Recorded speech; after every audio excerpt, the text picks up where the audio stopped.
Rais wa Urusi Vladimir Putin anawaonya watu wa Magharibi kuondoa vikwazo dhidi ya nchi yake, la sivyo mataifa hayo yatangamia kwa hali mbaya ya kiuchumi, hasa katika kipindi hiki ambacho kumekuwa na vita huko katika eneo la Mashariki ya Kati. Hata hivyo, wanasiasa wa Umoja wa Ulaya wanadaiwa kuongeza wito wa kurudisha vikwazo vya Urusi baada ya Rais Vladimir Putin kuonya kwamba Moscow inaweza kusitisha usambazaji wa gesi kabla ya marufuku iliyopangwa ya mwaka 2027. Imeibua wasiwasi juu ya usalama wa nishati wa umoja huo, huku kukiwa na mzozo unaongezeka katika Mashariki ya Kati. Waziri Mkuu wa Hungary Viktor Orban, Waziri Mkuu wa Slovakia Robert Fico na Naibu Waziri Mkuu wa Italia Matteo Salvini wamelaani mara kwa mara vikwazo hivyo, wakisema vinaathiri uchumi wa Umoja wa Ulaya. Hata hivyo, wakati huu mataifa hayo yanadaiwa kukaa chini kutathmini nini ambacho wanaweza wakafanya wakati huu baada ya kuweka vikwazo dhidi ya Urusi, vikwazo vya nishati ambavyo wakati huu vinawatafuna baada ya kukosa mafuta ambayo walikuwa wakiyapata kupitia nchi za Ghuba ya Uarabuni. Nchini Ujerumani, Sahra Wagenknecht, kiongozi wa chama cha BSW, ametoa wito wa kuanza tena uagizaji wa mafuta ya Urusi ili kupunguza bei, wakati Alice Weidel, mwenyekiti mwenza wa AfD, amehimiza kukomeshwa kwa kuegemea upande mmoja kwa Marekani na Mashariki ya Kati kwa kupatikana kwa mafuta na gesi kwa maana LNG. Florian Philippot, kiongozi wa chama cha Patriot cha Ufaransa, naye pia alishiriki video ya matamshi ya Putin kwenye ukurasa wake wa X mnamo jana Alhamisi. Mwanasiasa huyo wa Ufaransa alikashifu vikwazo vya Urusi vya umoja huo kama vya kijinga na vibaya kwa watu wa Ulaya na wazungu, na kusisitiza kuwa ni sawa na kujidhuru kwa pamoja.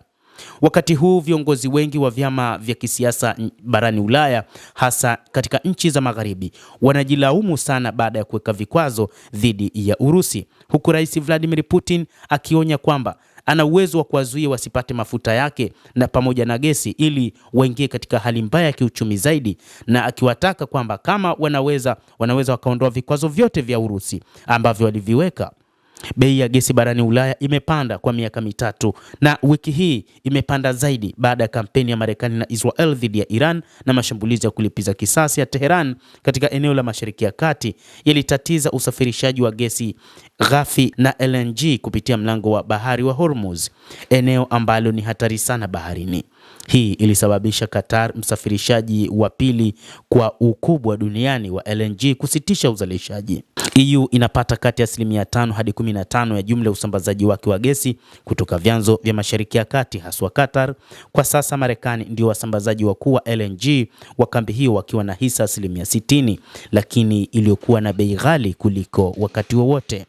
Mwezi uliopita EU ilikubali kupiga marufuku uagizaji wa gesi yote kutoka Urusi mara moja, muuzaji mkuu wa kambi hiyo, kufikia mwishoni mwa mwaka 2027. Hatua hiyo iliundwa ili kuidhinishwa na wengi walioimarishwa wa nchi zinazotumia sheria za biashara na nishati, badala ya hatua kama hiyo ya vikwazo inayohitaji idhini ya pamoja. Ilikuja licha upinzani kutoka Hungary na Slovakia na kwa kiasi fulani kutoka Italia. Putin alisema wiki hii kwamba Moscow inaweza kujiondoa katika soko la gesi la Umoja wa Ulaya na kuelekeza vifaa kwa washirika wa kuaminika bila kungoja awamu iliyopangwa ya Brussels ya uagizaji wa Urusi kuanza kutekelezwa. Mgogoro wa nishati katika umoja huo ni matokeo ya sera zake potofu kwa miaka mingi, alisema Vladimir Putin.